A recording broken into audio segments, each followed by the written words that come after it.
Welcome to the whistle. நான் Peter MGS. 10 hours படத்தோட review தான் நம்ம இந்த வீடியோவில் பார்க்க போகிறோம். இந்த 10 மணி நேரம் தான் 10 ஹவர்ஸ் இளையராஜா கலியபெருமாள் டைரக்ட் பண்ணிக்கக்கூடிய இந்த படத்தில் சிபிராஜ் லீட் ரோல் பண்ணியிருக்காரு.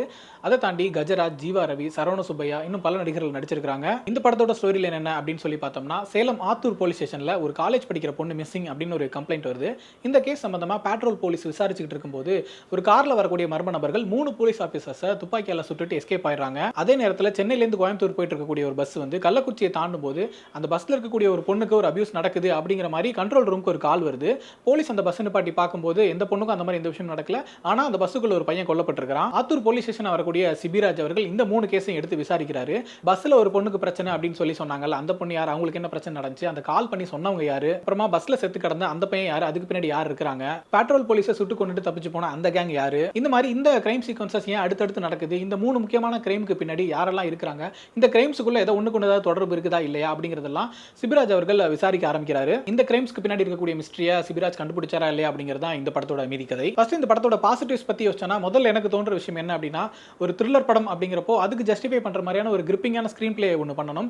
தேவையில்லாத எந்த எலிமெண்ட்ஸுமே இல்லாம ரொம்ப டைரக்டா கதைக்குள்ள போயிட்டது வந்து ரொம்ப ஒரு பாசிட்டிவான விஷயம் தான். இன்னும் சொல்ல போனா படத்துல தேவையில்லாத ஒரு சீனோ, தேவையில்லாத ஒரு பாட்டோ, வேற எந்த கமர்ஷியல் எலிமெண்ட்டுமே இல்லாம ரொம்ப நீட்டா கதைக்கு தேவையான ஒரு ஸ்கிரீன் பிளே தான் பண்ணியிருக்காங்க. இன்னும் சொல்ல போனா ஹீரோக்குன்னு சொல்லிட்டு அவருக்கு ஒரு இன்ட்ரோடக்ஷன் வைக்கிறது, அவர் யார் தெரியுமான்னு சொல்லிட்டு அவருக்கு ஒரு ஃபிளாஷ்பேக் வைக்கிறது, அந்த மாதிரி விஷயங்கள் எதுவுமே இல்லாம நேரடியா கதைக்குள்ள போயிட்டது ஒரு பாசிட்டிவான விஷயம் தான். சிபிராஜ் அவர்களுக்கு மட்டும் அவர் என்ன மாதிரியான போலீஸ் ஆஃபீஸர் அப்படின்னு சொல்றதுக்காக ஒரு சின்ன சீக்வன்ஸ் சொல்லியிருக்காங்க. ஒரு ஃபிளாஷ்பேக் தான், பட் அதை சீனா சொல்லாம ஒரு சின்ன ஸ்டோரி டெல்லிங் மாதிரி சொல்லியிருக்காங்க. நம்ம ஸ்னீக் பீக்ல கூட வந்துருந்துச்சு அந்த சீன்.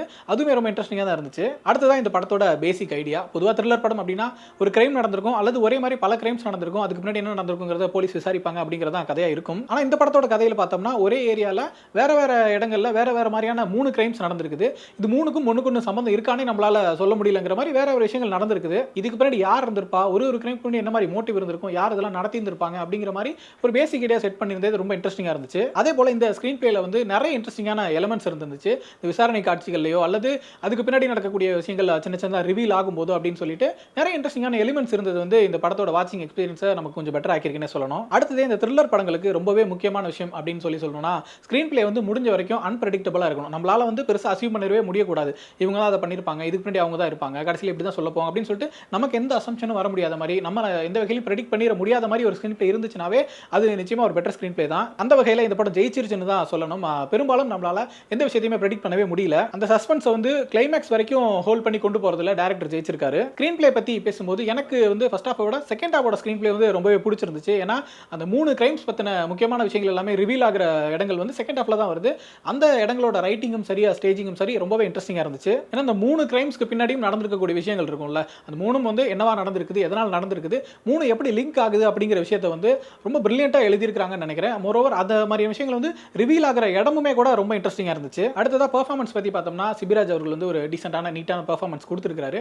ஒரு போலீஸ் ஆஃபீஸர், இன்டெலிஜென்ட்டான ஆளு, நிறைய முக்கியமான கேஸ்லாம் டீல் பண்ணியிருக்காரு. பட் இப்படி இவ்வளோ காம்ப்ளிகேட்டடான ப்ராசஸ் எடுத்து விசாரிக்கும் போது அதில் என்ன மாதிரி விஷயங்கள்லாம் நடக்கும், அதை எப்படிலாம் கொண்டு போகணும் அப்படின்னு சொல்லிட்டு அவரோட பாடி லாங்குவேஜ்லையும் சரி, பெர்ஃபார்மன்ஸ்லையும் சரி முடிஞ்ச வரைக்கும் கன்வின்சிங்காக பண்ணியிருக்காரு. அதே போல மற்ற கேரக்டர்ஸ்க்கான காஸ்டிங்கும் சரி, பெர்ஃபார்மன்ஸும் சரி எந்த குறையும் சொல்ல முடியாத மாதிரி ரொம்பவே நீட்டாக இருந்துச்சு. ஒரு சில கேரக்டர்ஸ் வந்து நம்ம ஒரு சில படங்களில் பார்த்துருப்போம், இதுக்கு முன்னாடி பார்த்த முகங்களா இருக்காங்க, ஒரு சிலர் புதுமுகங்களாம் இருக்கிறாங்க. எல்லாருமே ரொம்ப நல்ல நடிப்பை கொடுத்திருக்காங்க. எந்த இடத்துலயுமே துருத்திட்டு தெரியாத மாதிரி இயல்பான ஒரு நடிப்பு இந்த படத்துக்குள்ள இருக்கு. அடுத்ததா என்னென்ன விஷயங்கள் கொஞ்சம் பெட்டரா இருந்திருக்கலாம் அப்படின்னு சொல்லி யோசிச்சோம்னா, அந்த இன்வெஸ்டிகேஷன் ப்ராசஸ் இருக்குது. பஸ்ல வந்த பேசஞ்சர்ஸ் எல்லாரையுமே வந்து சிபிராஜ் வந்து கூட்டிட்டு போய் விசாரிக்கிற ஒருத்தரையா இதுக்கு முன்னாடி யார் இருந்திருக்கலாம், என்ன பண்ணியிருந்திருக்கலாம் அப்படிங்கிற மாதிரி அந்த இன்வெஸ்டிகேஷன் ப்ராசஸ்ல வந்து ஒரு சிலர் சொல்லக்கூடிய விஷயங்கள் இன்ட்ரெஸ்டிங்கா இருந்துச்சு. ஆனா எங்க ஒரு சின்ன லேக் அல்லது பிரச்சனை இருக்கு அப்படின்னு சொல்லணும்னா, ஒருத்தருக்குமே ஒரு கதை இருக்குது, ஒருத்தர் ஏதாவது ஒன்று சொல்லிட்டே இருக்காங்க, நிறைய கதைகள் நம்ம கேட்டுக்கிட்டே இருக்கிறோம். அதுல என்ன பிரச்சனைனா, சிபிராஜ் வந்து அவங்க சொல்றதை வந்து நம்பவும் செய்யறாரு, குறுக்கு விசாரணை செய்யற மாதிரி தெரியல. இப்போ அவங்க சொல்ற விஷயம் வந்து இந்த இன்சிடென்ட்குள்ள வரல அப்படின்னா அதை அப்படியே நம்பிடுறாரு அப்படிங்கிற மாதிரி தான் இருந்துச்சு. அதே போல ஒரு பேசஞ்சர் வந்து பெருசா ஒரு ஸ்டோரி சொல்றாரு, அதை நம்ம ப்ராசஸ் பண்ணி இது எதுக்குள்ளே கனெக்ட் ஆகுமா ஆகாதான்னு யோசிக்கிறதுக்குள்ள டக்குன்னு அடுத்த ஸ்டோரிக்கு போயிடுற மாதிரியும் ஒரு ஃபீல் வந்துச்சு. இப்படி டக்குன்னு அடுத்தடுத்த பேசஞ்சர் அடுத்தடுத்த கதை அப்படின்னு சொல்லி போறது வந்து லேக் இல்லாம இருக்கணும், பார்க்குற ஆடியன்ஸுக்கு ரொம்ப இன்ட்ரெஸ்டிங்கா போகணும் அப்படிங்கிறதுக்காக தான் இந்த ப்ளே பண்ணியிருக்காங்க அப்படிங்கிறது புரியுது. பட் ஸ்டில் ஒரு பேசனோட ஸ்டோரியும் கன்வின்சிங்கா இருந்தால் தானே நம்ம அடுத்த சீனுக்கு இன்ட்ரெஸ்டிங்கா போக முடியும். அந்த வகையில் அது ஒரு சின்ன விமர்சனமாகவும் இருந்துச்சு. அடுத்ததா பஸ்ல அந்த கொல்லப்பட்ட பையன் அவன் சம்பந்தமா விசாரிக்க விசாரிக்கும் போது பஸ்ல வந்த ஃபெல்லோ பேசஞ்சர்ஸ் வந்து ஒரு சிலருக்கு வந்து அவங்க கூட வந்து முரண்பாடுகள் இருந்திருக்கு, முன்விரோதம் இருந்திருக்கு அப்படிங்கிறது வந்து ஒரு சிலர் சொல்லும்போது கொஞ்சம் ஆர்கானிக்காவும் இருந்துச்சு, கன்வின்சிங்காகவும் இருந்துச்சு. ஆனா அதை தாண்டி ஆளாளுக்கு ஒரு கதை சொல்லும்போது இவங்கெல்லாம் இதுக்கு பஸ்ல வந்தாங்க, இந்த ஆள் எப்படி வந்தான் அப்படின்னு சொல்லிட்டு நிறைய விஷயங்கள் ஆட் பண்ணியிருந்தது ஓவர் ஸ்டெப் பண்ண மாதிரி தான் இருந்துச்சு. அடுத்ததான் இந்த படத்துல எனக்கு இருக்கக்கூடிய பெரிய விமர்சனம் என்ன அப்படின்னு சொல்லி பார்த்தோம்னா, இந்த போலீஸ் பண்ணக்கூடிய கஸ்டடியல் டார்ச்சர் அண்ட் என்கவுண்டர் இது ரெண்டையுமே கொஞ்சம் க்ளோரிஃபை பண்ண மாதிரி தான் இருந்துச்சு. காலங்காலமா வந்து காவல்துறையினர் எளிய மக்கள் மீது ஏற்படுத்தக்கூடிய வன்முறை அப்படிங்கிறது வந்து எவ்வளவு தூரம் நடந்திருக்கு அப்படிங்கிறதுக்கான டாக்குமெண்ட்ஸ் அண்ட் டேட்டா வந்து ஏகப்பட்டது இருக்குது. பட் நம்ம அதை எதையுமே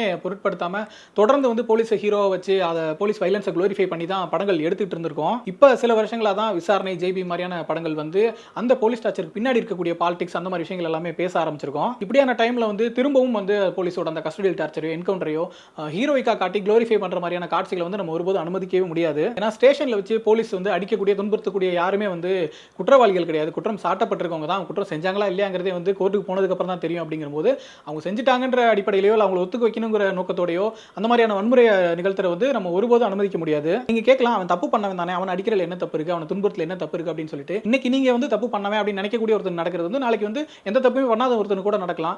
அப்ப நம்ம அது எந்த வாயை வச்சுட்டு அதை கொஸ்டின் பண்ண முடியும்? அதனால போலீஸ் வயலன்ஸ் அல்லது என்கவுண்டர் அப்படிங்கிறது வந்து எந்த வகையிலுமே ஹீரோயிக்கா க்ளோரிஃபை பண்ணி காட்டுறது வந்து நம்ம நிச்சயமா விமர்சனத்துக்கு உட்படுத்தி ஆகணும். அடுத்தது டெக்னிக்கலா பார்த்தோம்னா எந்த குறையுமே சொல்ல முடியாத மாதிரி ரொம்ப நீட்டான ஒரு படமா தான் இதை பிரசன்ட் பண்ணியிருக்காங்க. ஜெய் கார்த்திகோட சினிமாட்டோகிராஃபி ரொம்பவே இன்ட்ரெஸ்டிங்கா வந்திருக்குது. மேக்ஸிமம் நைட்ல நடக்கிற சீக்வன்சஸ் தான் அப்படிங்கிறதுனால பெரும்பாலும் எந்த இடத்துலையுமே தொய்வு இல்லாம ரொம்ப இன்ட்ரெஸ்டிங்கான ஒரு சினிமாட்டோகிராஃபி கொடுத்திருக்காரு. அதே போல எடிட்டர் லாரன்ஸ் கிஷோர் ரொம்ப கிரிப்பிங்கான ஒரு ஸ்கிரீன் பிளேவா அந்த படத்தை பிரசன்ட் பண்றதுக்கு இவரோட ஒர்க் ரொம்ப முக்கியமா ஹெல்ப் பண்ணிருக்குது. 2 மணி நேரத்துக்கு குறைவான டியூரேஷன் தான் ஓடக்கூடிய ஒரு படம் இது. தேவையில்லாத எந்த காட்சிகளுமே இல்ல, தேவையில்லாத எந்த ஃபிளாஷ்பேக் அந்த மாதிரி விஷயங்களுமே இல்லாம ரொம்ப கிரிப்பிங்கான ஒரு ஸ்கிரீன் பிளேவா அதை பிரசன்ட் பண்றதுக்கு இவரோட ஒர்க் ரொம்பவே முக்கியமா இருந்திருக்கு. அதே போல கே.எஸ். சுந்தரமூர்த்தி அவர்களோட மியூசிக், இந்த படத்துல பாட்டு எதுவும் இல்ல அப்படினாலும் பேக்ரவுண்ட் ஸ்கோர்ல முடிஞ்ச வரைக்கும் ஸ்கோர் பண்ணியிருக்காரு. இந்த படத்துல ரொம்ப முக்கியமான ஒரு தீம் மியூசிக் மாதிரி ஒரு விஷயம் யூஸ் பண்ணியிருக்காங்க. ஹீரோ வந்து ஐயப்பனுக்கு மாலை போட்டிருக்காரு அப்படிங்கறனால அந்த செண்டை மேல மிக்ஸ் பண்ணி ஒரு பிஜிஎம் ஒன்று ட்ரை பண்ணியிருக்காங்க. அது மேக்ஸிமம் நல்லா ஒர்க் அவுட் ஆயிருக்குது.